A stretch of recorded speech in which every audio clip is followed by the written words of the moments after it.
Tapi masalahnya, ini masalahnya. Guna analogi Zaidil, Lanun itu guna tentera laut yang sepatutnya menjaga keselamatan semua yang ada di laut itu.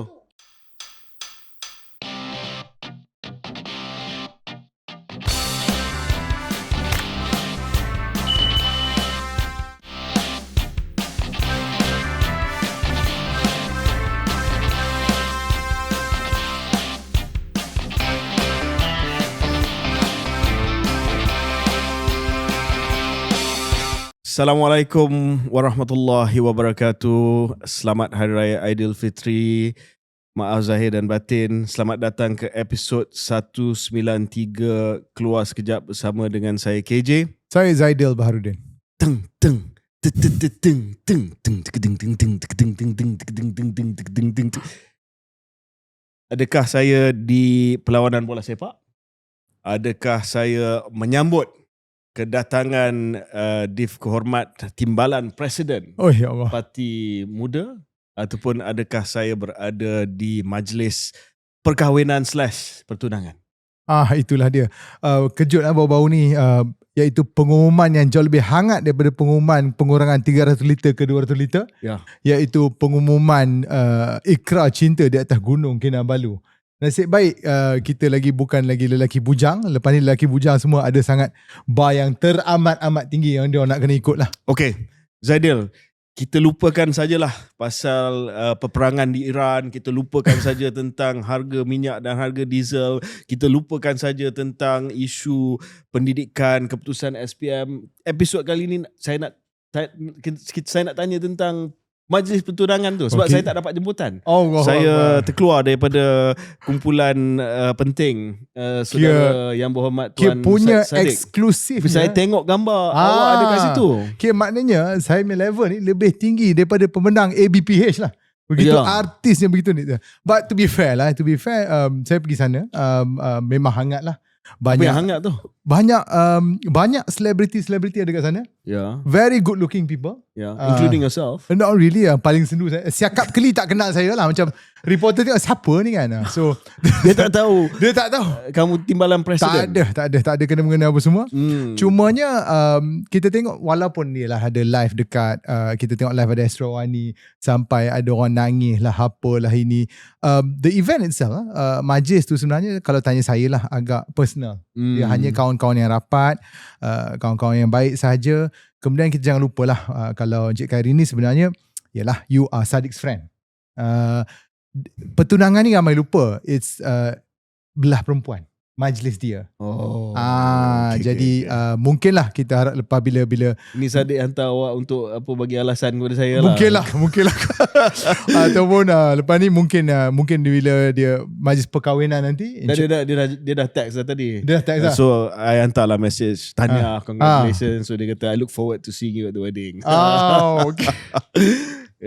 Kita tak tahu lah berapa banyak wedding dia akan buat atau siapa sponsor ke apa ke, tapi it's a private event, dia agak meriah. Cuma nampak beza sangat antara dua belah ni.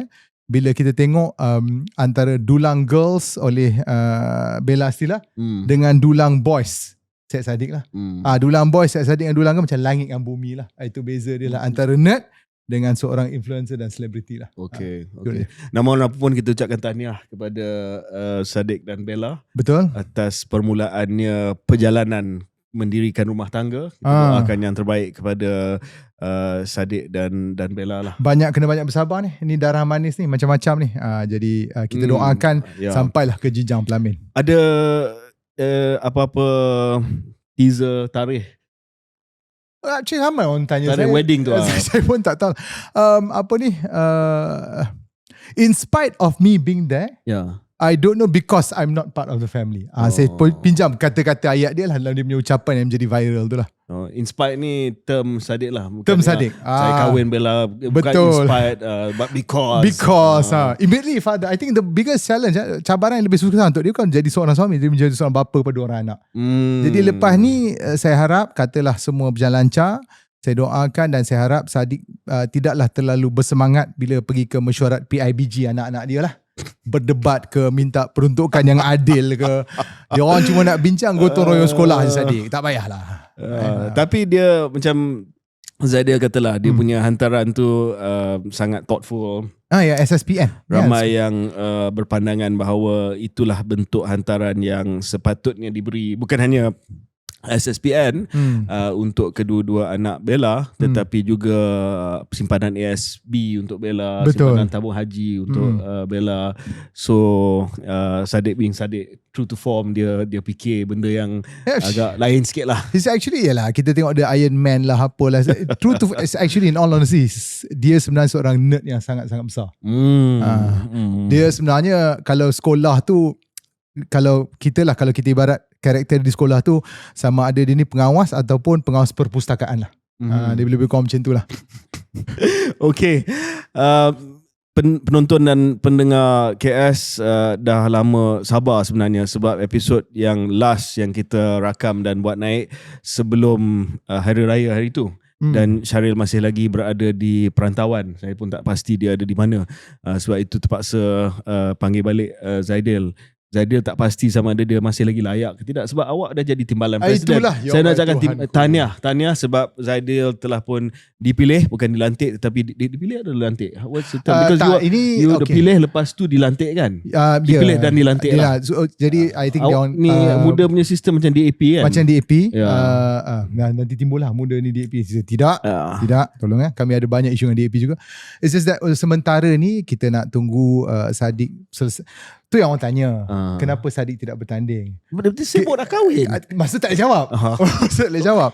Dan juga satu jugalah, ramai orang tak tahu kot, and mungkin terlupa, he still has another court case in the federal court. I see. Yes, that's right. So saya ni placeholder sementara. Alah, jangan macam host KS juga, placeholder sementara. Macam tu. Nama pun tahniah juga kembali ke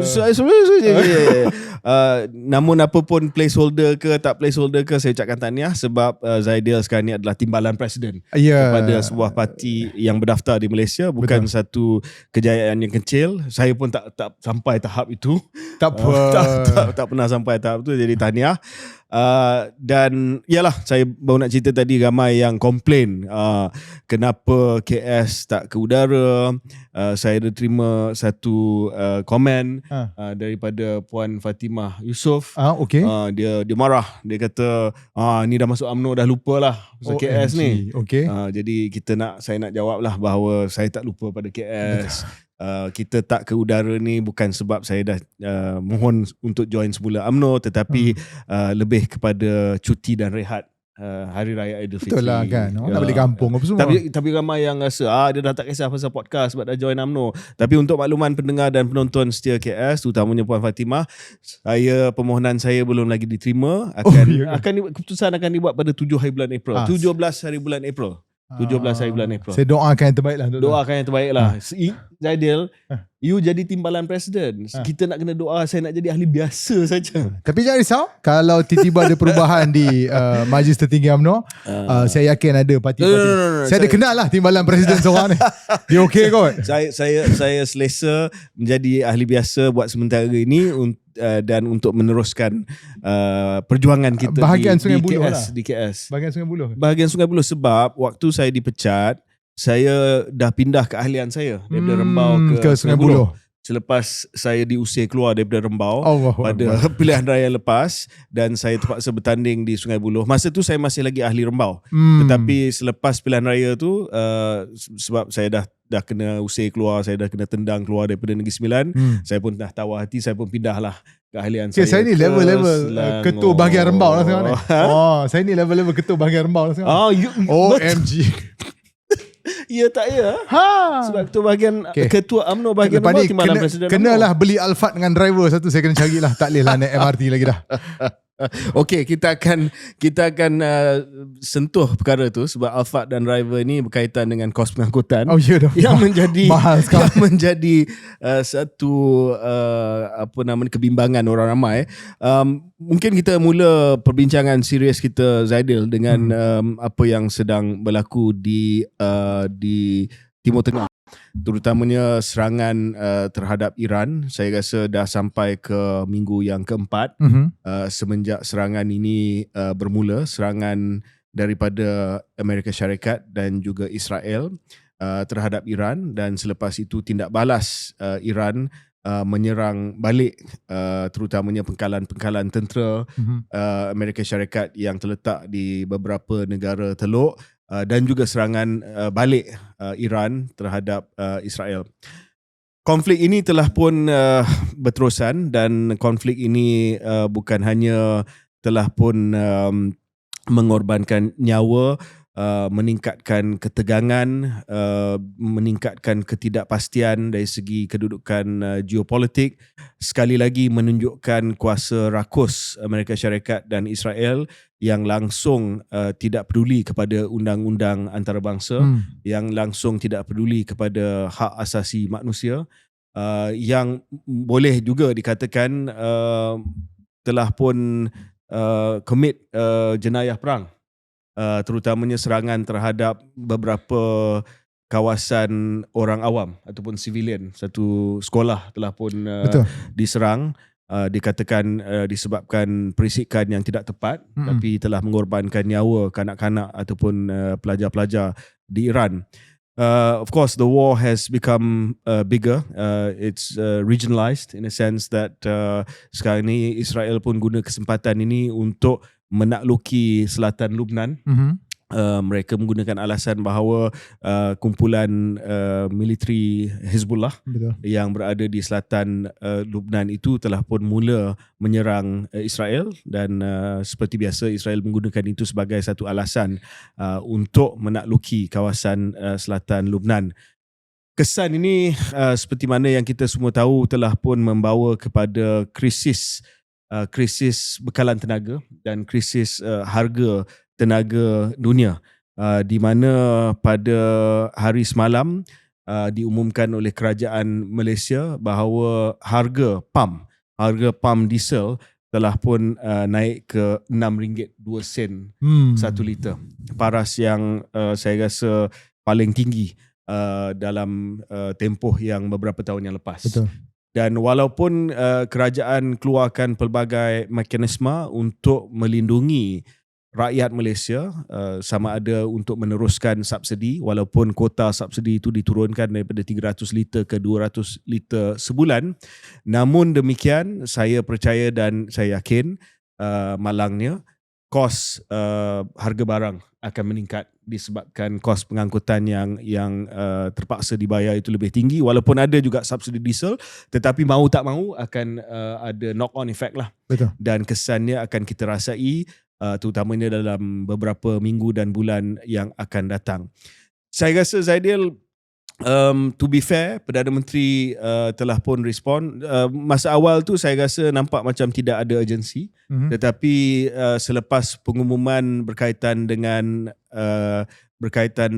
budi turun daripada 300 ke 200, ada bagi saya lah sense of urgency. Kerajaan pun telah keluarkan pelbagai kenyataan. Semalam Perdana Menteri kata jabatan kerajaan boleh work from home, dan Perdana Menteri pun telah menghubungi Presiden Iran untuk memastikan bahawa kapal yang membawa minyak mentah daripada kawasan tersebut boleh melalui Selat Hormuz dan datang ke Malaysia, sebab sebahagian besar 40% daripada keperluan crude oil kita datang daripada kawasan tersebut. Saya tak pasti berapa banyak kapal kita dah dilepaskan, sebab kita tahu bahawa Presiden Iran dah setuju dalam perbualannya dengan Perdana Menteri. Kedutaan Iran pun cakap benda yang sama di KL, tapi kita tak pasti dari segi detail berapa tanker dah dilepaskan. Saya difahamkan Zaidil, sebelum saya minta ulasan Zaidil, di Iran sekarang ni dia ada sistem membuat keputusan yang berpecah. So dia bagi banyak kuasa kepada panglima-panglima di lapangan untuk membuat keputusan. Jadi saya tak pasti bila Presiden buat keputusan, sama ada keputusan itu dapat disampaikan dan dapat dilaksanakan dengan cepat oleh panglima yang jaga Selat Hormuz tu. Mungkin dia sendiri ada pandangan yang berbeza tentang apa leverage yang dia nak pegang. Sebab leverage sekarang ni dia pegang adalah untuk memastikan bahawa dia boleh disrupt oil global energy market. Sebab itu dia boleh guna leverage itu untuk mendapat satu bukan perjanjian lah, dapat satu kepastian daripada Amerika Syarikat bahawa dia akan hentikan serangan tersebut. Trump semalam mengatakan bahawa 2-3 minggu lagi selesai. Dia 2-3 minggu lepas cakap macam tu. Tapi kita tak pastilah. Yang pasti dia pun merasai tekanan sebab satu, dia sendiri tak tahu kenapa dia ada di situ. Betul. Kedua, dia sendiri tak tahu macam mana nak tamatkan perang ini. Dan ketiga, apa yang dia buat tu dah mula menjadi sesuatu yang rakyat Amerika sendiri rasa pedihnya dalam bentuk harga minyak yang lebih tinggi. So dia rasa kesan apa yang dia buat tu dah mula ada efek ataupun kesan negatif politik terhadap beliau di Amerika Syarikat sendiri. So apa pandangan Zaidil tentang konflik ini? Satu. Kedua, apa pandangan Zaidil berkaitan dengan ke arah mana konflik ini akan pergi? Dan ketiga, adakah Zaidil berpuas hati dengan tindakan BMX dan kerajaan setakat ini? Kita start dengan yang konflik ini dulu lah, ke mana akan pergi dan sebagainya. Macam, tapi saya suka juga cakap tadi, sebenarnya peperangan ni tak ada siapa minta dan tak popular. Punyalah kontroversi peperangan ni, nampak macam langsung tak ada perancangan daripada pihak Amerika Syarikat untuk meneruskan kempen ni selepas daripada serangan udara. Okey, kita kena terima hakikat walaupun kita tak suka, dari segi teknologi dan juga perisikan mereka hebat. Dia boleh berjaya bunuh jeneral-jeneral Iran dan ini diakui oleh IRGC sendiri, iaitu Angkatan Tentera Revolusi, salah satu cabang dalam ketenteraan Iran. Tapi lepas tu, contoh dia dah berjaya bunuh syahid Ayatollah Khomeini, kalau tak salah saya. Khamenei. Sekarang ni anak dia ambil alih. Dia dah berjaya bom dan mati. Sekarang ni ada timbul perbahasan kuat bahawa dia umur 86 tahun dan dia dibunuh dalam rumah dia. Dia tak menyuruh mana-mana. Mungkin dia tahu benda tu nak berlaku. Dan dia kata, okey, kalau kematian dia, syahid dia boleh menyatukan rakyat Iran, kerana sebelum tu ada pergolakan, ada protes. Biasa dalam semua negara akan benda-benda macam ni. Jadi apakah tujuan dia pun kita tak pasti. Kenapa? Israel jelaslah apa tujuan dia, apa dia nak. Amerika Syarikat, Donald Trump sendiri nampak macam tak berapa jelas apa end goal dia. Dan ini bukan spekulasi, ini sendiri dikatakan oleh pengarah counter-terrorism. Penganasan di bawah intelligence dia, counter-terrorism intelligence, Joe Kent yang meletak jawatan. Dan dia hantar surat terbuka. Dia kata perang ini sebenarnya Iran tidak ada apa-apa ancaman kepada Amerika Syarikat dan ini ialah kemahuan Israel. There's an open letter. Dan dia ni terutamanya ancaman bom nuklear. Ya, yang sebenarnya tak ada pun dalam, and they were far from it. Dan dalam surat tu pun dia ada cakap bahawa di Joe Kent ni, kalau siapa dapat tengok, Joe Kent ada masuk banyak podcast. Dan dia kata daripada assessment perisikan Amerika Syarikat, Iran tak ada bom nuklear. Dia tak buat kerana berdasarkan fatwa yang dikeluarkan oleh Khamenei sendiri bahawa dia tak nak bom nuklear. Dan hari ni dia dah bunuh Ayatollah tu, Khamenei. Jadi fatwa tu adakah diteruskan ke tidak ke? Jadi bagi dia sendiri sebagai untuk warga Amerika Syarikat pun tak faham kenapa mereka ada di situ, kenapa menyebabkan kematian, kenapa, apa tujuannya untuk bunuh. Kesilapan, tapi ada kata pasal kesilapan AI. Tapi itu kita debat lain lah, bagaimana penggunaan AI dalam peperangan bahaya juga. 100 lebih kanak-kanak perempuan di sekolah. Jadi tak ada siapa faham. Ini sangat-sangat menyedihkan dan itulah dia. Dan kita sedang bayarnya. Kalau dia kata dia boleh habiskan dalam masa 2-3 minggu, Iran akan datang berbincang dan sebagainya, dia akan buka balik Selat Hormuz. Bukan senang nak buka Selat Hormuz tu. Bayangkan Selat Hormuz tu bukannya besar selat mana pun. Kemudian Iran ni bukannya Venezuela. Iran ni kalau ikutlah sejarah Iran dan orang-orang Farsi, ketamadunan dia lebih lama daripada Amerika Syarikat. Betul. Dia antara tamadun paling lama. Pakar matematik pandai, saintis hebat. Kita tengok dalam perang ni, roket peluru berpandu dia setengah-setengah tu, yang terutama yang pergi ke Israel dan sebagainya, yang hypersonic. US tak ada. Dia orang sendiri buat. Dan kenapa? Sebab dia dah bersedia untuk senario ni dah lebih 40 tahun. Betul. Dia tahu dia tak akan boleh menang dengan jet pejuang apa, maka dia kena buat roket yang terpaling baik. Dan juga dia perkenalkan drone Shahid dan penggunaan drone yang unik, yang mana dia kata okey, saya tak boleh kalahkan awak dengan kuasa tembakan, firepower. I can't. But saya boleh buatkan perang ini sangat-sangat mahal untuk. Satu syahid drone murah, $10,000 je. So Zaidil, mungkin kita nak bincang sedikit dengan teliti sebab ini perkara yang saya rasa ramai penganalisis ketenteraan telah pun bangkitkan perkara ini, iaitu ketidakseimbangan kos perang ini. So dengan mudah, dan mungkin Zaidil boleh tambah ataupun boleh betulkan saya, apa yang dihadapi oleh Amerika Syarikat sekarang ni adalah Amerika Syarikat menggunakan segala perkakas dan juga segala peralatan perang konvensional yang besar. Betul. Dengan dia punya aircraft carrier, dengan dia punya ballistic missile dan sebagainya. Iran ada juga ballistic missile mereka yang hypersonic yang disebutkan oleh Zaidil tadi. Tetapi Iran sebenarnya banyak menggunakan drone yang kosnya saya rasa satu drone tu $20,000 kurang lebih. Kalau tanya saya mungkin lebih murah. Lebih murah daripada tu. Sebab dia buat dalam domestik kan?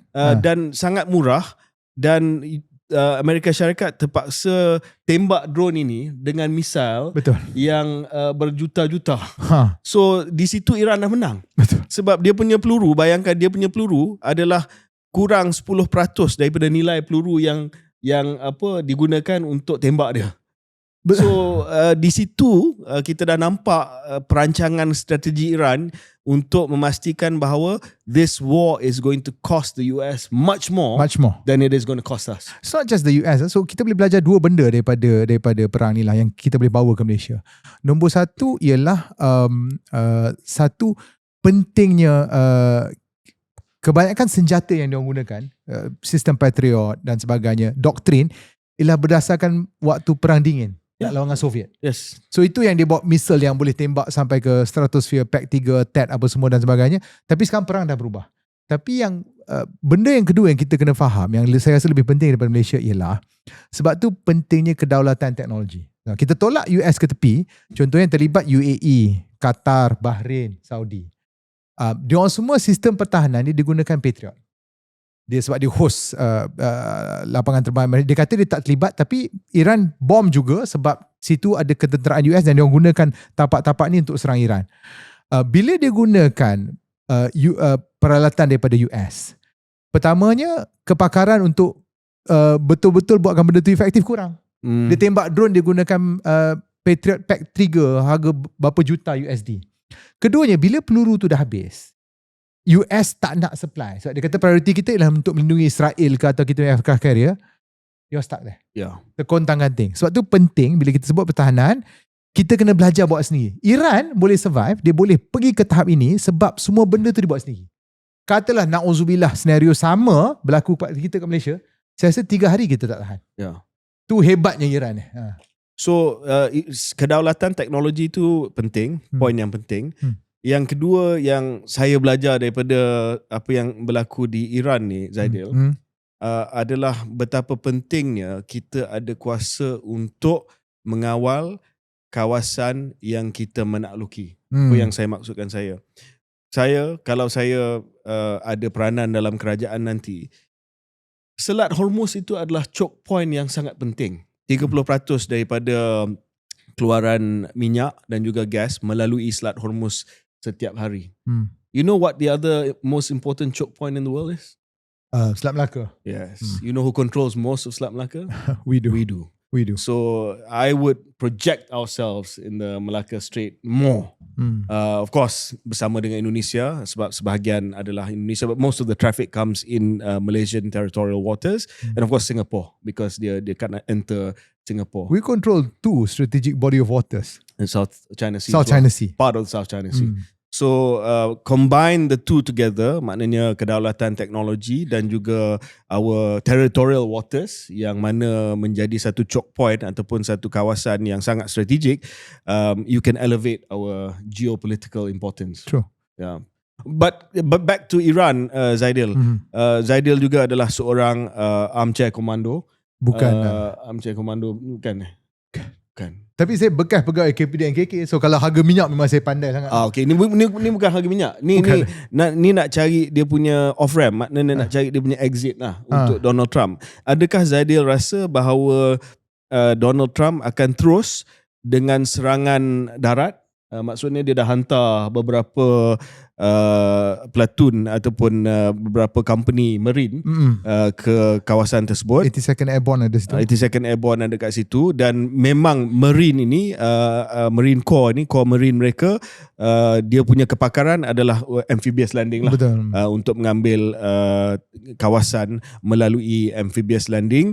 So ada yang kata mereka akan ambil Cook Island, ada yang kata mereka akan ambil beberapa pulau yang berada di Selat Hormuz itu, ataupun adakah Trump akan terus dengan aerial bombardment dia 2 minggu lagi, lepas tu dia dari segi serangan darat ni dia akan chicken out dan dia akan kata kita dah menang. Dah menang. Ya. Tu kita serang Cuba pula. Tak tahulah. Saya tak tahu. Saya tak tahu apa perancangan Trump tu. Bukan saya tak tahu. Saya tak rasa kabinet dia pun tahu. Saya tak rasa orang tahu sebab terlalu banyak perubahan dasar yang kita sendiri tak jangka. Cumanya kalau dia teruskanlah serangan darat tu, saya rasa dia risiko yang sangat-sangat besar lah. They should really have a strong plan about it. Saya rasa sekarang ni kedua-dua mungkinlah dia orang mendabik dada sebab dia orang rasakan dia orang hebat dalam perang 12 hari yang sebelum ini, ataupun dia orang rasa dia orang hebat sebab dia orang berjaya bunuh awal hari pertama kedua tu, dia berjaya bunuh pemimpin kanan Iran yang dia orang bunuh sewaktu rundingan. Masa tengah berundingan dia bunuh. Begitu tidak wajarnya, macam dia orang kena Pearl Harbor, mungkin lebih teruk sebab Pearl Harbor tak bunuh Presiden US masa serangan perang dunia kedua. Cumanya sekarang saya rasanya dia orang dah sedar bahawa Iran ni bukan mudah. It's not gonna be an easy fight. Dan macam Zaidil sebutkan tadi, kalau dia berpandangan sebelum ini berlaku bahawa senario yang sama seperti Venezuela, di mana dia culik Presiden Maduro dan dia diganti dengan seorang presiden baru, Delcy Rodriguez, yang nampak macam boleh berurusan dengan Amerika Syarikat. Iran sangat-sangat berbeza lah. Dia ada berlapik. Dia Kalau bunuh, kalau pancung atas, dia ada lagi dia punya kader dia. Dia ada, dia orang duk panggil regime. Dia ada, okey lah, mungkin boleh debat lah betapa demokratiknya ada, but dia orang ada sistem. Dia ada pilihan raya, dia ada parlimen, dia ada tentera, dia ada ayatollah, dia ada majlis syura dia. It's not one dictator saja. Berbeza, lain sangat. Nak rumuskan cerita ni, Zaidil, kita bawa kepada kesan kepada orang biasa di Malaysia lah. Apa kebimbangan terbesar Zaidil kalau sekiranya perang ini berterusan? Sebab kita dah mula rasa kesannya dalam bentuk harga minyak, walaupun kerajaan alhamdulillah telah setuju untuk teruskan subsidi, but this is going to cost a lot. It's now up to about 3+ billion a month. Yes. Dan saya rasa dari segi sustainability untuk kita, dari segi fiskal untuk terus memberi subsidi RM1.99 ini, saya rasa tak boleh tahan lama lah. Itu pertama. Dan kedua, sekiranya kapal yang membawa minyak itu memang tak lepas lah, kita akan ada masalah availability. Ataupun masalah minyak dah tak ada. Ini bukan hanya soal harga, memang benda tu tak ada. Itu yang pertama. Yang kedua adalah kesan kepada harga barang, terutamanya harga makanan. Sebab seperti mana Zaidil tahu, bukan hanya minyak yang lalu Selat Hormuz, tetapi juga baja, fertilizer, helium dan beberapa lagi kimia yang penting dalam sektor-sektor industri lain. Betul. Untuk yang ni lah, untuk berkaitan dengan dasar fiskal negara, saya nak komen sudut ni lah. Saya rasa kerajaan, terutama Perdana Menteri, kena tengoklah mekanisme. Sebelum ni kita dah bincang, saya ni pro kepada float, maknanya kita apungkan terus. Cuma saya mungkin lebih kasar dulu saya kata subsidi pun bagi bantuan tunai saja. Tapi kita faham lah sekarang ni keadaan mungkinlah tak, it's not sustainable, dia tak ada penyambungan. It's not sustainable untuk PM umum tukar-tukar jumlah subsidi, kuota subsidi. Takkan bila naik tiba ada 200 liter, 25. Saya rasa lebih praktikal untuk diapungkan harga minyak tu. Government cuma subsidize, okay, kita akan subsidi 50 sen seliter. So harga minyak akan tukar setiap minggu atau setiap minggu. Kita dah buat dah sebelum ni. We've done this before. Jadi bila kita buat macam tu, bila ada perubahan, market adjustment tu tak terkejut sangat lah. Sekarang ni kalau tiba-tiba kita nak tukar harga daripada 199 terus naik mendadak, akan ada shock to the market. They cannot adjust. Itu yang pertama. Kedua, kita jangan lupa kita buat Budi 95 ni bukannya untuk bagi sebagai satu bentuk kebajikan kepada rakyat, sebab kita semua dah dapat dah subsidi pukal sebelum ni. The main goal ialah untuk jimatkan wang negara. It's for fiscal deficit. Jadi kalau harga minyak dah naik dunia and you don't do a floating mechanism, kita tetap kena bayar. Apa perancangan awal MOF tentang harga minyak dunia, berapa banyak duit yang kita nak bagi, dah ke laut dah. Dan juga mungkinlah boleh tengok juga bahawa Budi 95 ni juga boleh dikembang ke Budi diesel, terutama dekat Sabah. Yang saya difahamkan diesel masih pukal. Macam kita cakap itulah, dia kata tak ada masalah penyeludupan. Waktu tu harga minyak dunia murah. Sekarang ni dengan harga pasaran RM6, kalau boleh KPDN HEP kena tengok cepat, iaitu pelaksanaan Budi diesel. Ya, sebab RM2.15 di pam Sabah Sarawak berbanding dengan RM6.02. Jadi dia punya spread tu besar. Di Filipina lagi mahal. Ya. So kali 4. Macam itulah. Tapi saya setuju sekarang ni kalau kita tengok RON 95, iaitu apa yang kita boleh dapat pada harga RM1.99 di bawah Budi 95, harga pasaran RM3.87. Ya. Beza itu ditanggung oleh kerajaan lah. Beza itu ditanggung oleh kerajaan. Kita boleh debat Zaidil berkaitan dengan sama ada bukan hanya kota perlu diturunkan, tetapi Perdana Menteri mengambil langkah yang cermat, tetapi langkah yang tak berapa popular lah untuk meningkatkan harga pam untuk RON 95. Mungkin kembali kepada RM2.05 ataupun RM2.10. Saya rasa tidak ada masa yang paling sesuai untuk buat benda ni, sebab ini akan ada kesan. Tetapi kalau ada masa yang sesuai, inilah sekarang. Inilah dia. Sebab ini bukan kerana pengurusan ekonomi yang tidak cekap, tetapi ini kerana krisis dunia. Dan kerajaan boleh memaklumkan kepada rakyat bahawa kita akan kekal subsidi, tetapi subsidi itu perlu dikurangkan sedikit. Kerana apa? Kerana ini adalah kesan daripada perang dunia.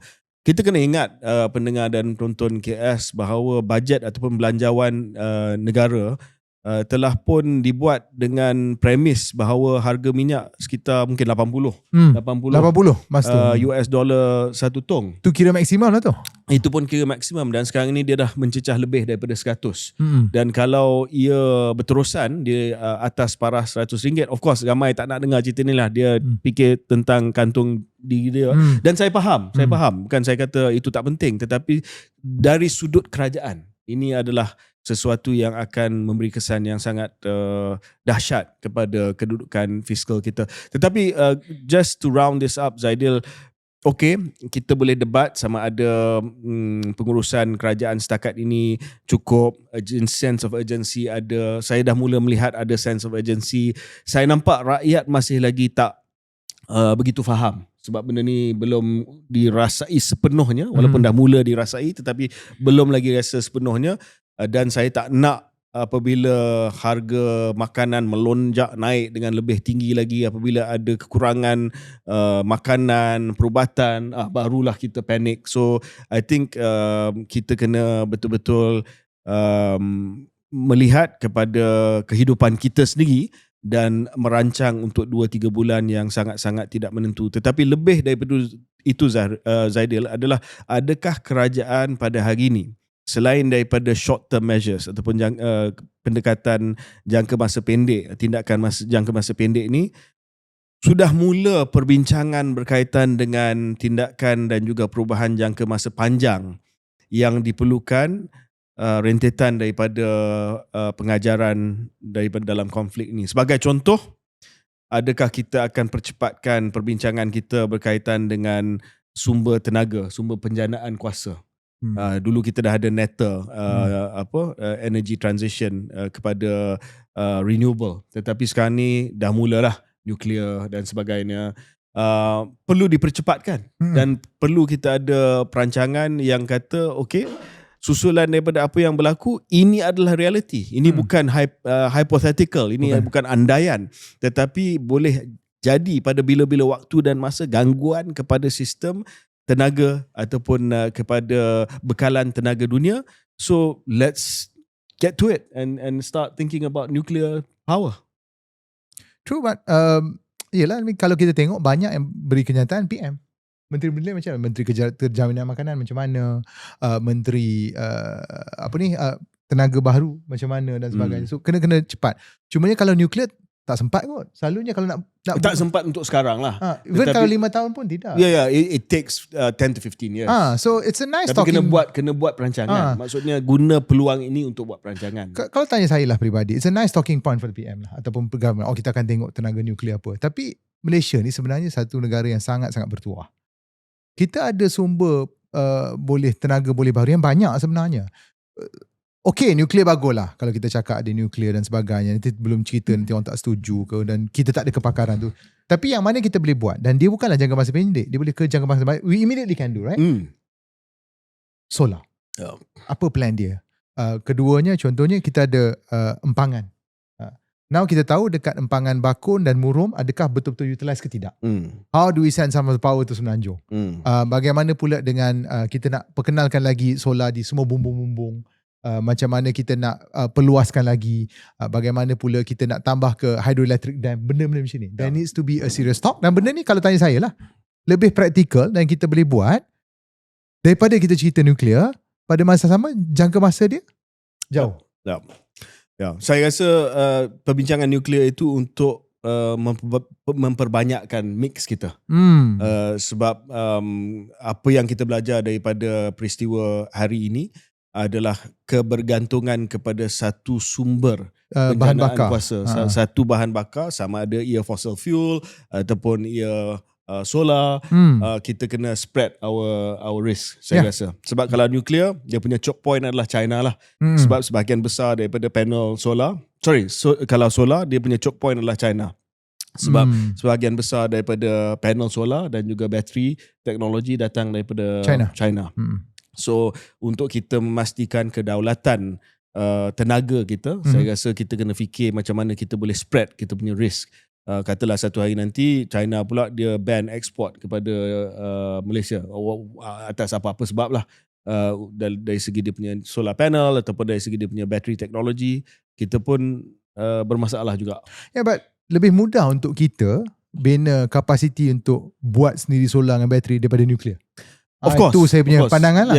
My pushback is that we should explore all. We should explore all, dan nuklear pun ada teknologi baru, SMR, Small Modular Reactor, yang kos dia lebih rendah dan masa untuk commission dan bina tu lagi singkat. Tetapi balik kepada cerita solar tadi, Zaidil, salah satu daripada pemenang dalam konflik ini adalah China. Sebab this is wonderful cover of The Economist this week. Never interrupt your enemy when he's making a mistake.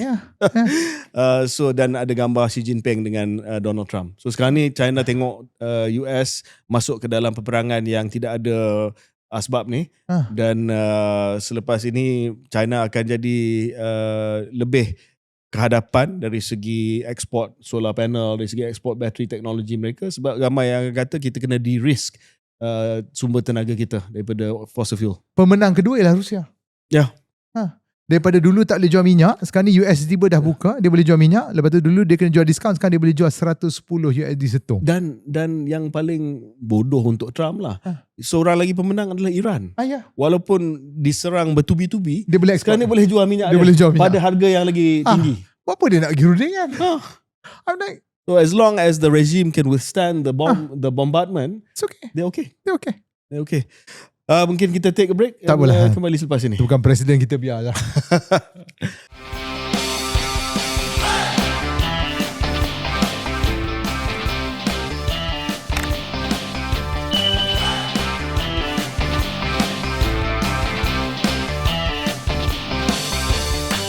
Okay. Topik kedua kita pada hari ini ialah isu Victor Chin, NextG dan Mr. R. Tapi sebenarnya walaupun tajuk dia macam individu ni, tapi secara umumnya dia berkait rapat dengan isu korporat mafia lah, yang mana kita tahu bermula dengan expose atau pendahan daripada Bloomberg yang berkaitan terus dengan Pusurujaya SPRM. Kemudian ada pengakuan daripada seorang ahli perniagaan Victor Chin apabila dia disiasat dan juga akaun bank dibekukan mengenai isu korporat mafia, dan ianya melibatkan satu syarikat yang boleh dikatakan memegang data ataupun kontrak yang saya boleh kira antara kontrak paling strategik kita, iaitu syarikat NextG yang menguruskan kita punya MyCard dan juga data-data peribadi kita.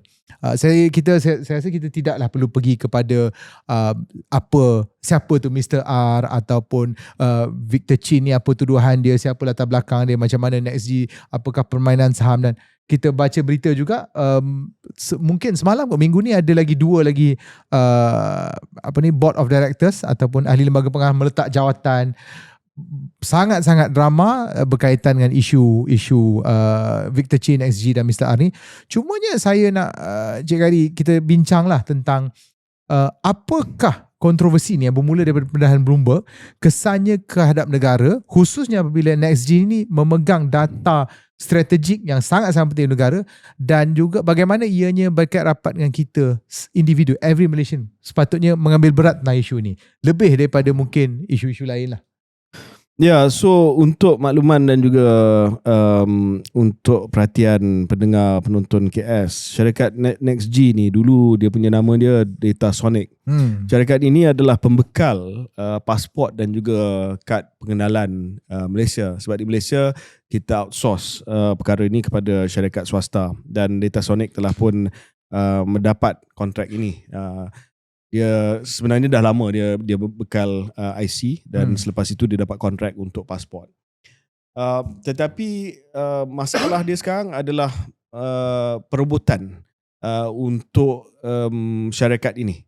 Jadi ada pelbagai pihak yang cuba mengambil alih syarikat ini, termasuklah orang-orang tertentu yang telah pun dinamakan yang ada kaitan dengan corporate mafia, yang kononnya telah menggunakan institusi kerajaan seperti Polis Diraja Malaysia untuk memberi tekanan kepada pemegang-pemegang saham tertentu supaya memberi ataupun supaya membenarkan satu kumpulan lain mengambil alih syarikat ini. Saya cuba merumuskan dengan bahasa yang mudah lah. Secara umum saya rasa tak ramai yang faham ataupun tak ramai yang kisah tentang dia punya detail, tetapi itulah apa yang dituduh. So syarikat ini penting sebab dia buat pasport kita, dia bekal IC kita kepada Jabatan Immigration dan juga kepada JPN, Jabatan Pendaftaran Negara. Dan ada perebutan kuasa untuk mendapat syarikat ini ataupun untuk memiliki syarikat ini, dan perebutan kuasa ini dikatakan menggunakan institusi kerajaan seperti AMLA, seperti PDRM. AMLA ni Anti Money Laundering Unit, untuk memberi tekanan lah, kalau awak tak bagi kita ambil alih syarikat ini, kita buku akaun, maka akan ada tindakan daripada badan ataupun daripada pihak-pihak berkuasa, membeku akaun dan sebagainya. So itu yang dimaksudkan sebagai corporate mafia.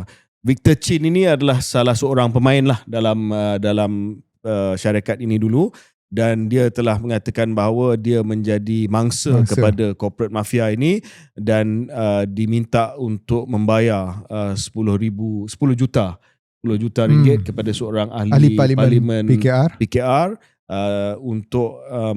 untuk selesaikan masalah dia lah, untuk selesaikan masalah dia.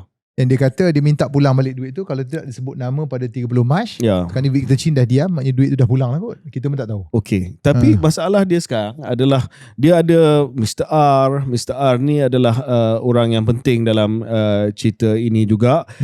Dan ada juga ahli parlimen daripada PKR yang juga so Mr. R ni adalah Victor Chin mendakwa ada mafia dilantik ke lembaga NextG, manakala Mr. R pula didakwa dilantik sebagai penasihat korporat NextG. Ni adalah kumpulan yang cuba take over lah NextG ni, dengan pendek cerita. So masalahnya Rafizi dia dah dedahkan siapa itu Mr. R. Betul. Rafizi kalau tak silap saya pun dah dedahkan siapakah itu ahli parlimen yang menerima 10 juta ringgit. Betul. Ya. Rafizi dedah, bukan kita dedah. Betul. Rafizi dedah Datuk Sri R. Ramanan sebagai ahli parlimen. Dia betul lah, dia bukan calon-calon orang. Dia berjaya menumbangkan bekas menteri. Dia juga terlibat dalam, hebat lah dia ni. Dia macam next level lah ni. But after expose Rafizi semua senyap. Ini pasal kan? Yes. Sebab Rafizi punya podcast, saya rasa tak silap dia punya podcast hari Jumaat. Betul. Ini dah hari Khamis, hari Rabu, hari Khamis. So dah beberapa hari dia dah sebut nama Ramanan, tapi Ramanan sebelum itu dah ada sidang akhbar. Meriah kat sidang akhbar tu. Dia menafi, kata bukan saya. Now Rafizi dah cakap is Ramanan. Dan tiba-tiba dah tak ada apa-apa. So apa rumusan Zaidil? Saya cuba untuk silap. So tahulah latar belakang saya daripada parti mana. Jadi saya cuba menjadi as objective as possible. Jadi ini pandangan saya lah. Supaya tak nampak lah saya ni cuba berat sebelah ke apa ke. Sebenarnya isu corporate mafia ni walaupun berkaitan dengan saham, bilion-bilion, kita tak boleh nak sebenarnya sangat dekat dengan kita. Dia melibatkan kita semua. Satu sebab dia uruskan pasport dengan IC kita tu satu. Sebab keduanya corporate mafia ni ialah berkaitan dengan dunia korporat. Maknanya hari ni NextG lah. Besok lusa mungkin syarikat lain. Jadi kalau ada mana-mana usahawan yang kerja keras, dia bina syarikat dia berjaya, tiba-tiba ada sekumpulan lanun datang yang menyalahgunakan. That's a good word to use lah. Lanun datang. Corporate pirate lah. Corporate pirate, because you're taking ownership. Lanun datang, dia berpakat kalau betul lah tuduhan ini dengan penguatkuasa. Tapi masalahnya, ini masalahnya. Guna analogi Zaidil, lanun itu guna tentera laut. Ya. Yang sepatutnya menjaga keselamatan semua yang ada di laut tu. Sebab tu kita tak boleh diam benda ni. Kita kena, sebab tu saya sokong RCI. Bukanlah sebab kita di pembangkang ke atau kita tak suka. Benda ni akan libatkan kita semua. Na'udzubillah lah. Kalau mungkinlah ada penonton dia ni penjual jamu, kecil-kecilan, tiba-tiba dia berjaya berbilion-bilion. Kata KS lah. Sebab KS ni dah successful. Tiba-tiba ada lanun datang nak ambil alih KS. Soalan yang kita kena tanya, bukanlah kita ni anti-polis ke, anti-SPRM ke, tidak. Tapi kalau penguatkuasa salah guna kuasa, siapa yang kita nak laporkan? Betul. Takkan dia siasat dia. Yang kita ada sekarang ni EAIC, Enforcement Agency Integrity Commission. EAIC ni tak boleh buat pendakwaan dan juga dia tak boleh tangkap. Dia hanya boleh siasat dan dia boleh syorkan tindakan disiplin sahaja. Jadi bagi saya lah, isu corporate mafia ni sebenarnya lebih relevan kepada kita lebih daripada 1MDB. Kalau tanya saya peribadi, corporate mafia is more relevant to us than 1MDB. Penonton yang nak tengok sekarang lah. Sebabnya it's about our company, tentang kita punya dunia korporat. Inilah tempat. Bayangkan kalau tiba-tiba kita bukanlah usahawan billionaire ke apa, kita kerja dengan NextG ke apa ke, kita makan gaji bulan-bulan. Tiba-tiba sekumpulan lanun datang, tiba-tiba akaun syarikat kena buku, gaji kita macam mana? Macam nak bayar? Kemudian untuk jadi itu yang saya tak nak menuduh sesiapa, saya tak nak mengiyakan laporan mana-mana, tetapi ketelusan tu lebih baik kalau ada Royal Commission of Inquiry. Yang minta ni pun bukannya mana-mana, ahli kabinet juga. So do an RCI. Dengar kata kabinet tak setuju. Kalau setuju dah lama umum dah. Itulah. Tapi dengar katalah, saya tak pasti, tapi dengar kata kabinet tak setuju. Tetapi saya yakin ahli jemaah menteri yang minta ini pun dia tak akan letak jawatan lah, dan dia tak akan minta kerajaan dia keluar daripada kerajaan walaupun sekali lagi dimalukan. Kalau begitu, kalau menteri-menteri itu DAP lah. Kalau mereka bersedia, mereka rasakan bahawa undi dia tak akan berubah, dia tetap akan menang di Kelana Jaya, Petaling Jaya semua, teruskanlah. I mean, kalau benda ni kita lah sebagai pengundi orang biasa ambil acuh tak acuh, well, we only have ourselves to blame. Tak guna kita sembang panjang-panjang kalau tak ada consequences juga. Cumanya for me it's more relevant than we think, dan dia bukan isu kepatihan, dia isu kita semua. So Zaidil telah pun dengan berkesan menerangkan kenapa isu korporat yang agak rumit ini penting untuk kita. Sebab ia boleh mengganggu pendapatan orang biasa, pekerja biasa, dan kedua, orang ataupun agensi yang kita harap menjaga kepentingan kita semua. Agensi penguatkuasaan telah pun dituduh sebagai entiti yang membantu lanun-lanun ini. Mungkin ini semua tak betul. Mungkin ini semua satu tapi fitnah. Tapi ini tuduhan serius. Tuduhan. Jadi tak salah kalau kita mencerahkan. There's nothing wrong with it. Dan yang ketiga, tuduhan, akan ada yang kata, oh ini semua laporan dalam ni berita antarabangsa. Tapi saya nak bagi tahu kepada Zaidil, mungkin kita boleh tolak dan kita dismiss, kata ini laporan dalam Bloomberg. Bloomberg ada agenda tertentu.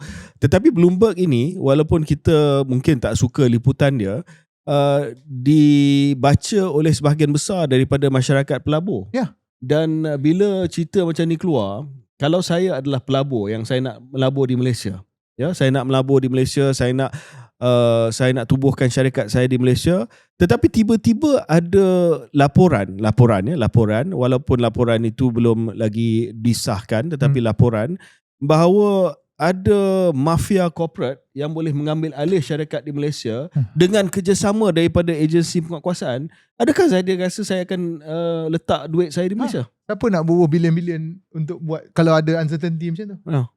So saya rasa isu ni, without going into the weeds of it, itulah yang saya rasa penting untuk kita tahu.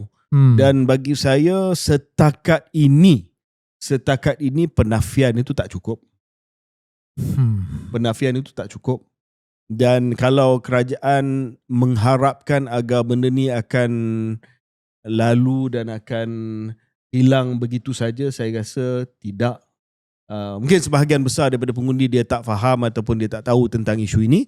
Dan malangnya seperti mana yang saya sebut sebelum ini, pembangkang tak tahu macam mana nak olah benda ni. Tetapi saya rasa sebahagian daripada pengundi ataupun rakyat Malaysia yang faham dan juga faham kesannya kepada kita, seperti mana yang Zaidil terangkan tadi, saya rasa mereka akan rasa ini adalah satu isu yang besar yang boleh menjejaskan kredibiliti kerajaan. Kalau nak katalah isu ni isu untuk pengundi bandar je ke apa, maybe tak ada orang kampung tak sedar apa, urbanization kita 80% kot. Pengundi luar bandar semua duduk kat kawasan-kawasan bandar. Jadi tapi tak apalah, itu kalau itu risiko yang kerajaan nak tanggung, terutama parti DAP misalnya, itu terpulang kepada dia lah. Cumanya pandangan saya ni sebagai rakyat Malaysia, tolaklah ke tepi kita dua-dua kita punya affiliation, because it's a bipartisan issue. Of course. Kita bukannya dalam kerajaan sentiasa, we were both there.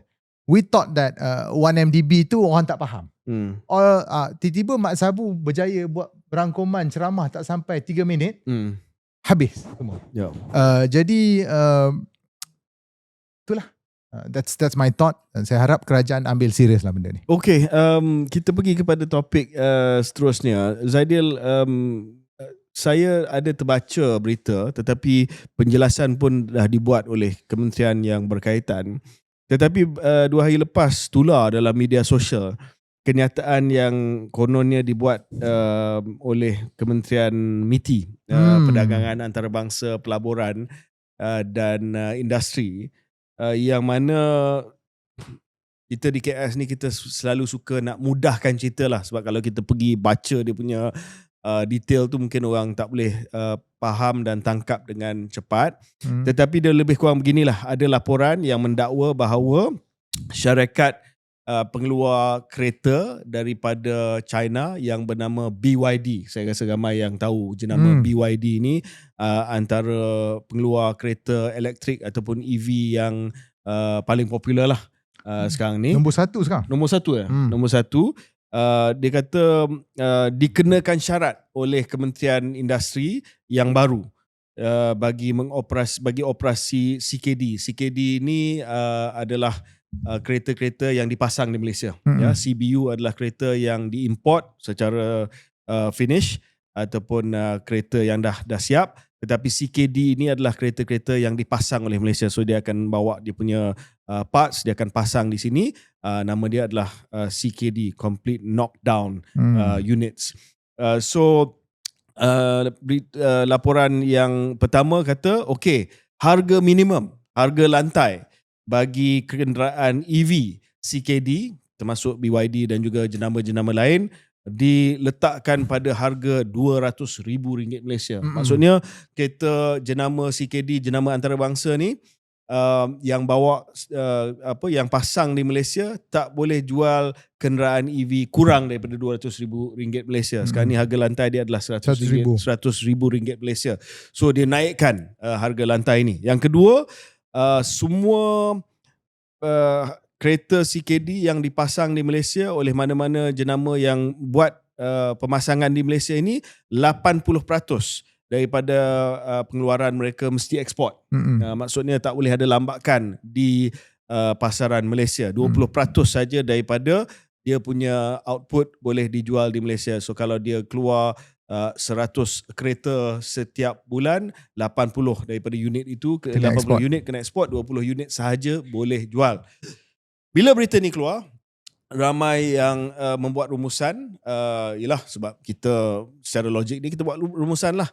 Ini adalah satu dasar yang dibuat untuk melindungi syarikat-syarikat tertentu, iaitu syarikat tempatan seperti Proton dan Pro2 yang sudah masuk ke dalam segmen kenderaan elektrik. Dan ada yang kata, oh kalau begitu yang untung adalah Pro2, yang untung adalah Proton. Sekarang ni Proton separuhnya dimiliki oleh syarikat Geely daripada China juga, dan yang untung adalah vendor-vendor mereka, tetapi yang rugi adalah rakyat Malaysia yang mendahagakan harga kereta EV yang berharga 100,000 ke bawah, tetapi oleh kerana dasar protectionist ataupun dasar nak melindungi industri tempatan, maka kita sekali lagi, sebab ini cerita daripada dululah, daripada zaman combustion engine, sekali lagi kita dinafikan kereta yang mampu milik dan terpaksa bayar harga yang tinggi, ataupun beli Proton dan Pro2 yang kualitinya tak setanding dengan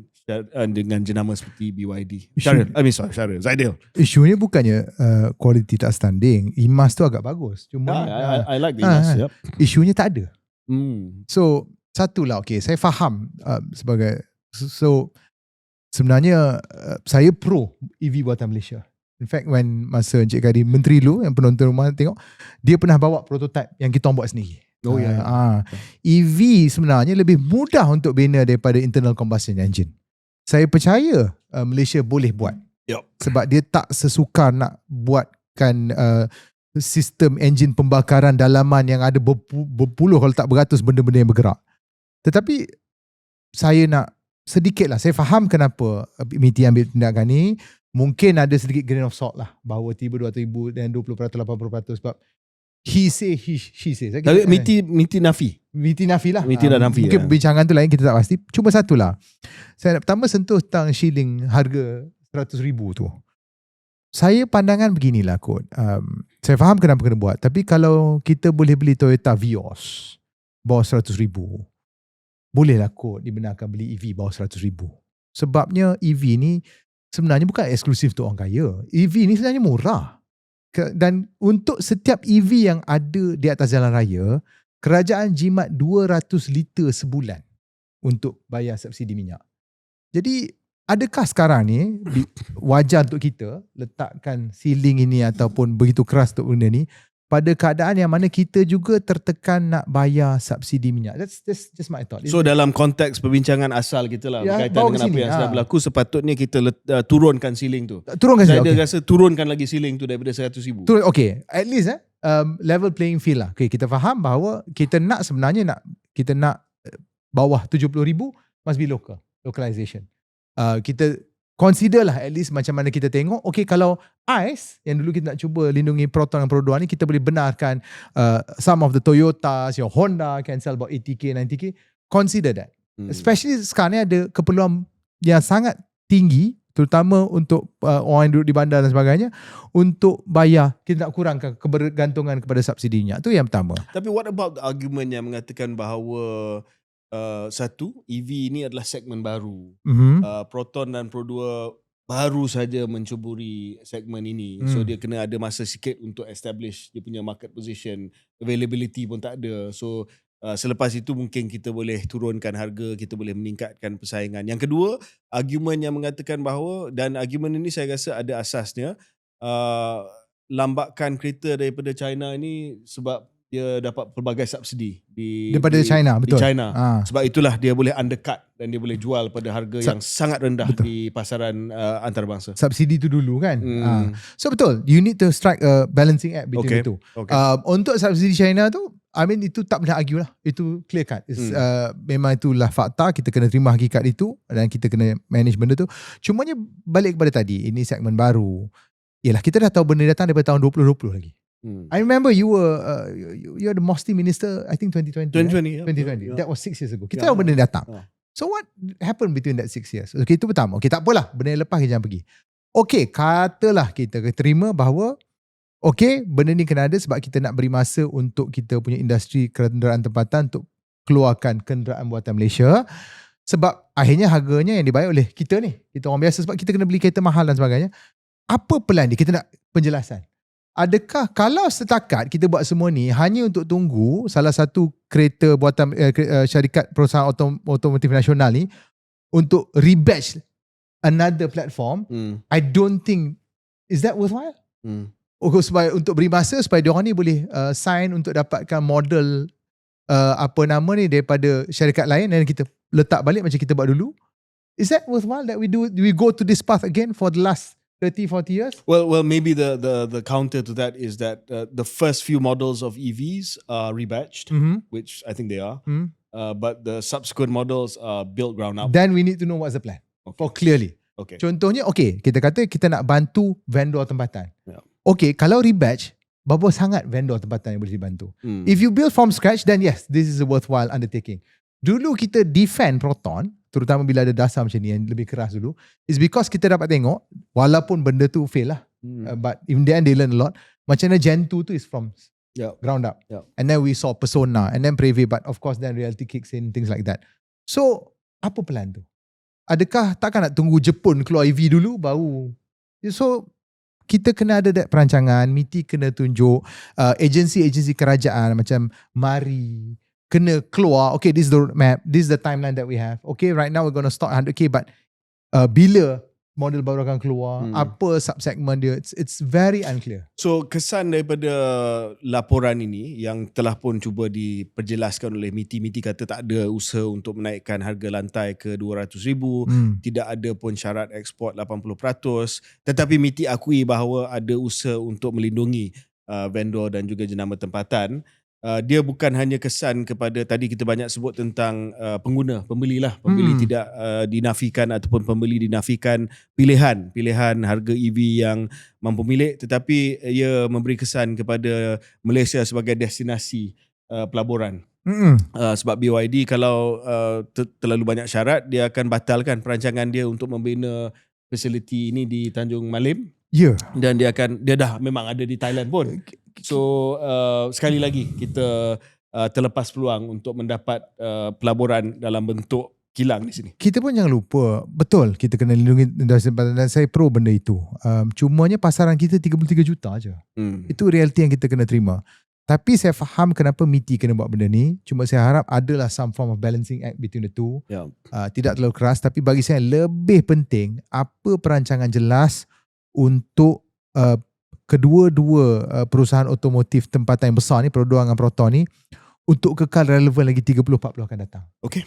Tu je. Alright, kita break seketika dan kita kembali dalam segmen terakhir kita.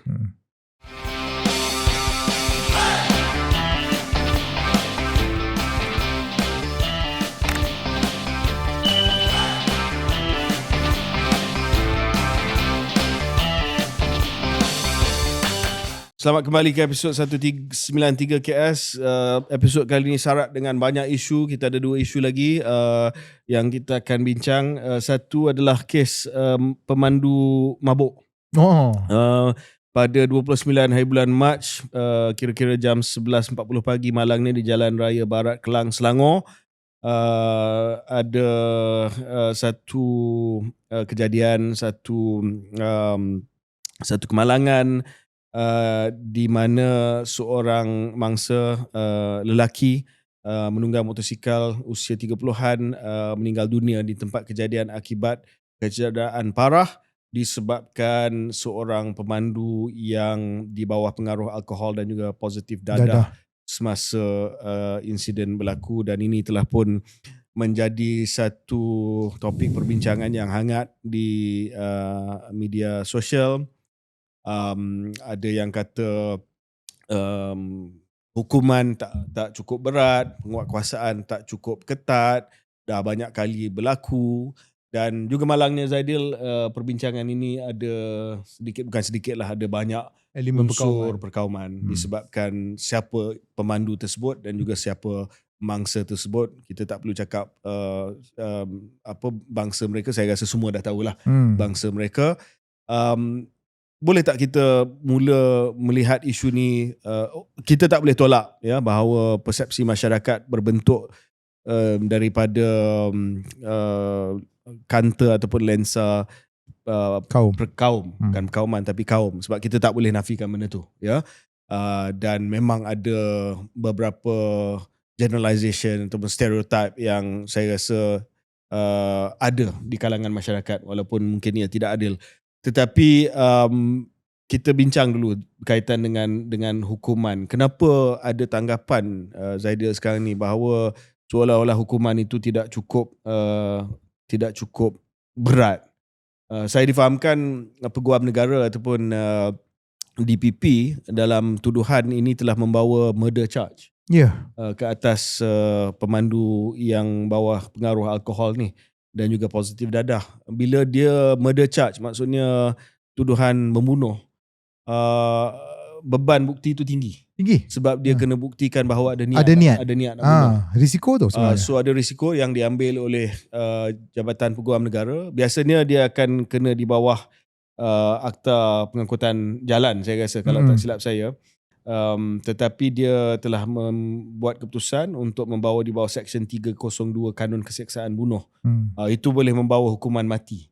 Saya tak pasti Zaidil sama ada ini, yalah, sebab ramai yang marah, ramai yang kata an eye for an eye, ramai yang kata wajib dipenjarakan seumur hidup ataupun ada hukuman mati. Tetapi kalau dari segi undang-undang, Zaidil, tugas pendakwa raya adalah untuk memastikan bahawa dia boleh menang dalam kes ini, dan ada kebimbangan bahawa dia telah pendakwa raya telah memilih satu kesalahan yang agak sukar untuk dibuktikan. Kalau okeylah, saya tak nak sangat saya faham that context dan banyak dibahaskan bahawa seolah-olah pendakwa raya ambil keputusan ni berdasarkan tekanan masyarakat. Beberapa orang kata tak, kita pernah buat, dia ada bagi contoh beberapa kes. Saya serahkan kepada kebijaksanaan pendakwa raya dan juga Peguam Negara. Cumanya saya tengok dalam perbahasan banyak nak ubah undang-undang tu diubah untuk jadi lebih keras. Ini pandangan saya lah. Walaupun mungkin tak popular, tapi saya rasa ada orang kena cakap jugalah. Dan mungkin sedikit kontroversi lah. Undang-undang ni ada dua konsep. Pertamanya hukuman. Ya, buat salah patut dihukum. Tapi juga ada lagi sudut, iaitu undang-undang ni pencegahan. Dan kalau undang-undang tu untuk menjadi satu alat pencegahan yang baik, penguatkuasaan juga amat-amat penting. Jadi ini sudut pandangan saya lah. Benda mabuk langgar ni banyak kali berlaku. Mungkin statistiknya tidak, tapi banyak keluar media, saya anggap benda tu selalu berlaku lah. Mungkin ada hipotesis bahawa kita boleh tengok bahawa pemandu mabuk ni banyak berlaku sebab dia bukan pertama kali dia pernah ditangkap. Kemungkinan. Bukan pertama kali dia pernah ditangkap, tapi dia dapat lepas. Dia mabuk, dia tertangkap, lepas. Jadi dia tak ada unsur pencegahan. Dia ulang balik, dia minum, tak apalah, nanti aku tahu lah nak buat, I know what to do, tiba-tiba lepas dan sebagainya. Jadi mungkin salah satu cara ialah kalau kita tengok, kalau kita lihat jatuhnya insiden sebegini, selain daripada sudut undang-undang, kita juga kena tengok sudut penguatkuasaan untuk mengelakkan kecelakaan. Idea dia ialah kita nak tangkap dia bukan waktu dia langgar orang, sebelum dia langgar orang.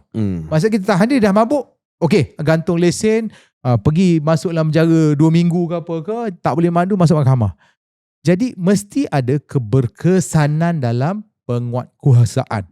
Dan sini mungkin sudut yang orang tak pandang. Sebab tu saya rasa penting dan saya sokong penuh keputusan kerajaan misalnya untuk adakan kamera badan kepada semua penguatkuasa. Tak kisahlah penguatkuasa uniform mana, JPJ ke, polis ke apa ke, supaya ada accountability. Dan patut dipanjangkan kepada dashcam pada semua kereta peronda tanpa kira mana-mana penguatkuasaan. Because remember, Akta Pengangkutan Jalan, mungkin saya silap lah, yang kata denda gantung, dia bertujuan untuk pencegahan. Kita tak nak orang tu mati baru kita buat tindakan.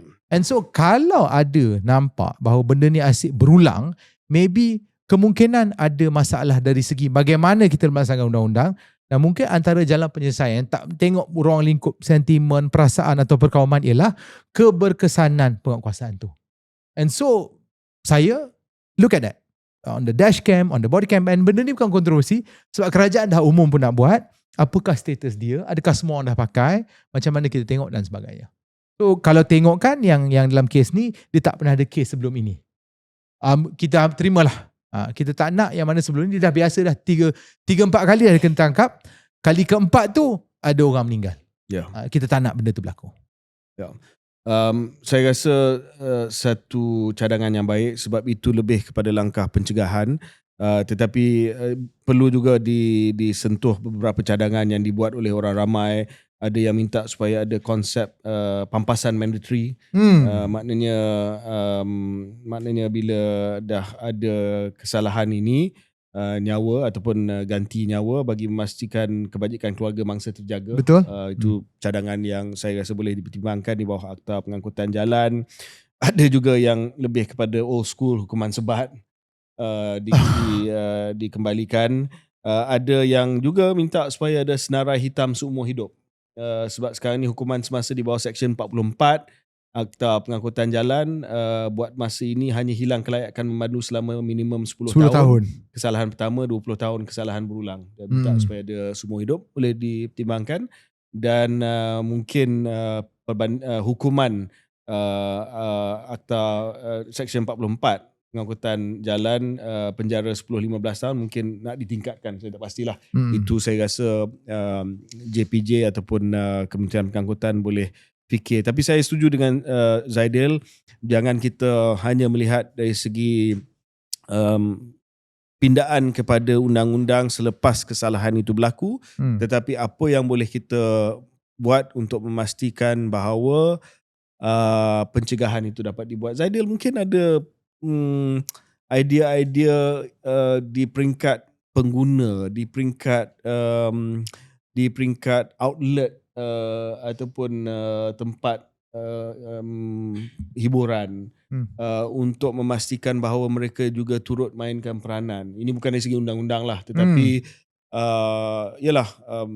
kita tak terlibat, tetapi mungkin ada yang berjumpa secara sosial, yang tidak beragama Islam, yang pergi ke pub, yang pergi ke club, lepas tu dia enjoy, dia minum, and then tak boleh ke kita melibatkan tempat-tempat ini untuk juga menggalakkan supaya mereka, they have good messaging lah. Don't go home drunk. Don't drive home drunk.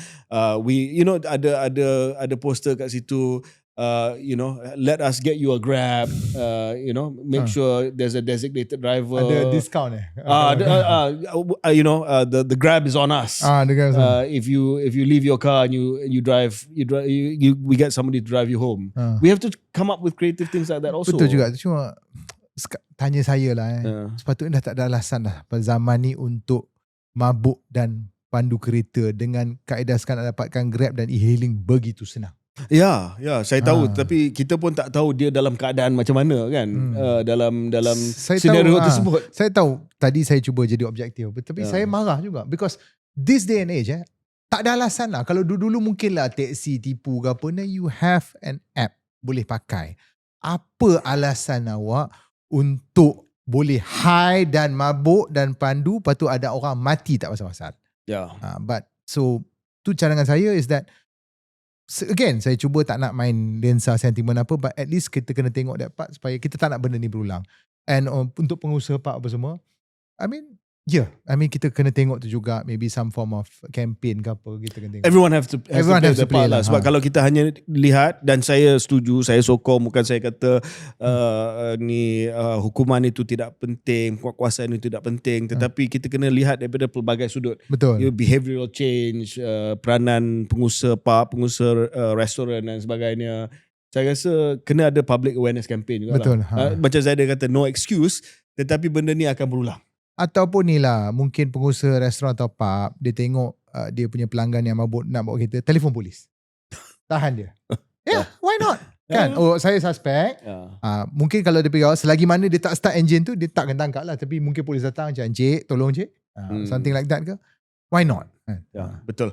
Okay, Zaidil, last. Baru-baru ini kita telah pun menerima berita yang baik sekali lagi, iaitu keputusan SPM, Sijil Pelajaran Malaysia. Kami di KS ucapkan tahniah dan syabas kepada semua pelajar-pelajar, terutamanya yang mendapat keputusan yang diidamkan, ya. Bagi mereka yang mungkin tak dapat keputusan yang diidamkan itu, jangan berputus asa. Ada banyak peluang lagi pada masa depan anda. Don't give up, ya. Tapi yang mereka yang dapat keputusan yang cemerlang, tahniah kepada anda, tahniah kepada semua. Sebab kita tahu SPM bukanlah satu periksaan yang mudah untuk sesiapa pun. Oh, dan saya nak ambil sedikit mencelah. Juga tahniah kepada Pak Cik umur 61 tahun tu yang dia ambil SPM, saya baca dekat ni.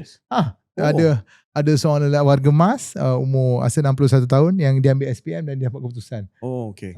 Jadi boleh ambil lagi SPM dia kalau rasa nak try lagi. Pak Cik tu pun berani ambil.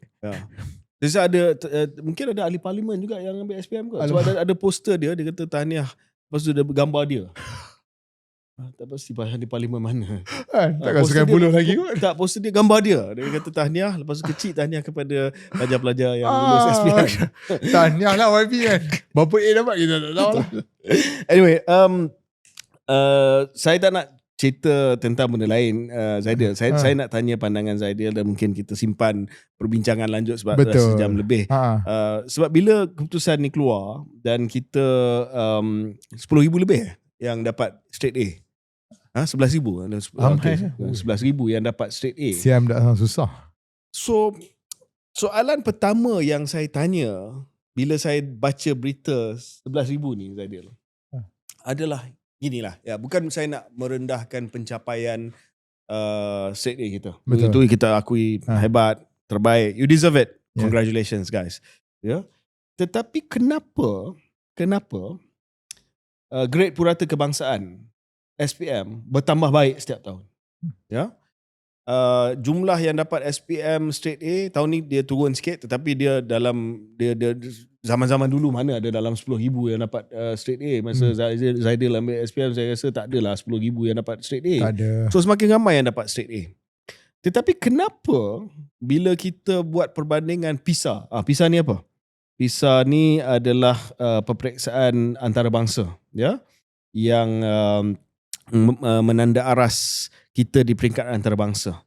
Dan kita ambil contohlah PISA untuk matematik dan PISA untuk membaca. Ya. Kita punya matematik ni bawah purata OECD. Jatuh daripada 440 markah tahun 2018 kepada 409 tahun 2022. OECD ni adalah negara-negara yang majulah. So kita memang di bawah. Dan PISA membaca kita jauh di bawah purata dunia. So how do you math the math?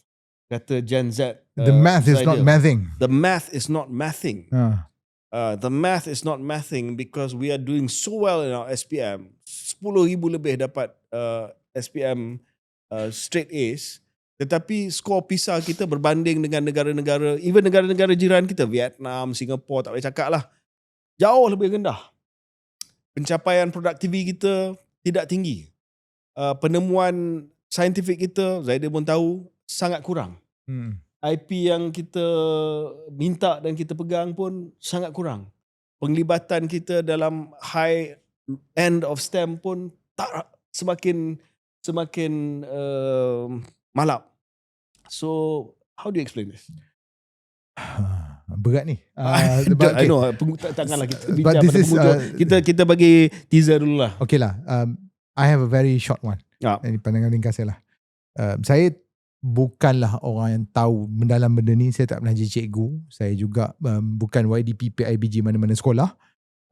Cumanya benda ni serius. Dan Menteri Pendidikan kena tengok ni dengan sedalam-dalamnya, punya perancangan yang khusus, yang jangka masa panjang, yang tuntas, yang juga perlu menolak apa-apa sentimen politik ke tepi dan fokuskan kepada kesinambungan pembelajaran menjangkau daripada waktu dia menjadi seorang menteri. Tapi dengan harapan itu, saya masih lagi menunggu apakah pelan perancangan untuk budak 6 tahun masuk darjah 1 tahun depan. Itu je lah saya tunggu dulu. Dia dah minta 20,000 lebih guru baru kan? But we still are quite unclear. Adakah semua sekolah ke? Macam, jadi itulah saya punya pandangan. Sedikit malap, Tapi masih ada masa lagi 6 bulan lagi. Sekarang baru bulan 4. Harapnya bulan 8 tu nanti clear sikit lah. Tapi Zaidil, saya, yalah, walaupun kita tak ada masa nak mengupas dengan mendalam, saya nak sebut ini sahajalah.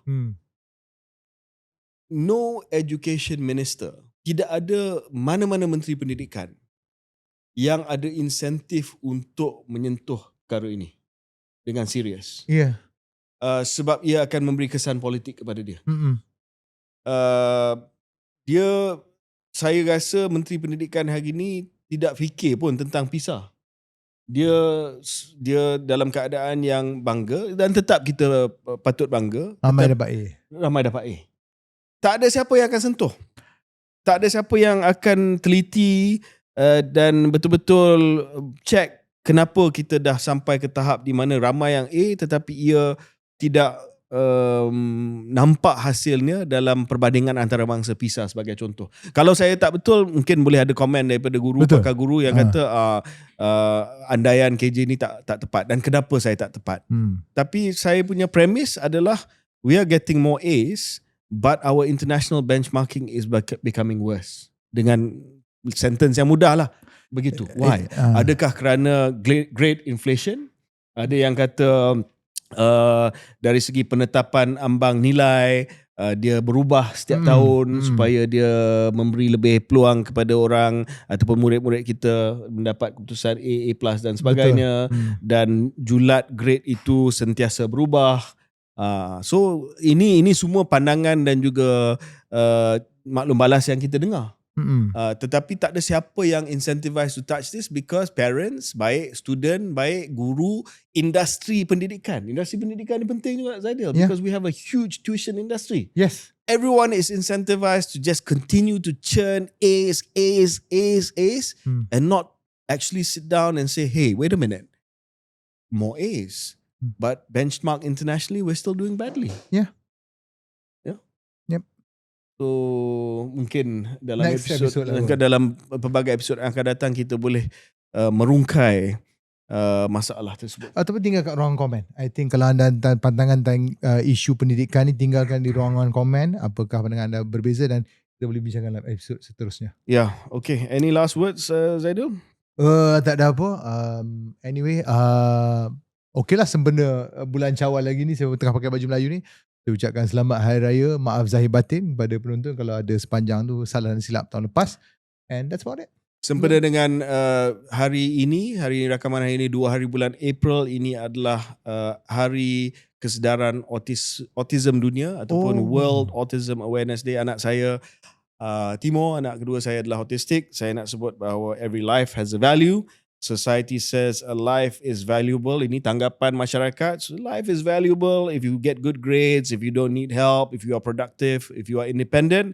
But to me, a life is valuable because you are human, you are here, you are worthy of love, and you are worthy of dignity.